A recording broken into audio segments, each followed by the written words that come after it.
আমাদের এই ঝর্ণা ইউনিয়নের চুয়াডাঙ্গার যিনি আছেন তিনিও করোনামুক্ত হয়েছেন। আমরা যারা করোনামুক্ত হয়েছেন তারা আমাদের উপজেলা প্রশাসনের পক্ষ থেকে, আমাদের স্বাস্থ্য বিভাগের পক্ষ থেকে, থানার পক্ষ থেকে এবং ইউনিয়ন পরিষদের পক্ষ থেকে আমরা তাকে ধন্যবাদ জানাচ্ছি।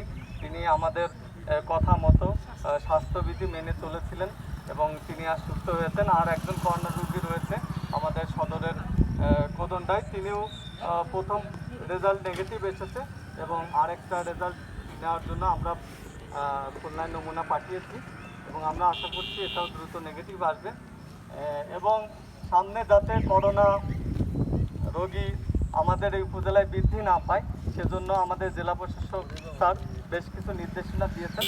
তার মধ্যে যে প্রথম নির্দেশনা, অবশ্যই বাইরে বের হলে মাস্ক পরিধান করতে হবে, মাস্ক ছাড়া কেউ বাসার বাইরে যেতে পারবে না এবং অবশ্যই 3 ফুট যে সামাজিক দূরত্ব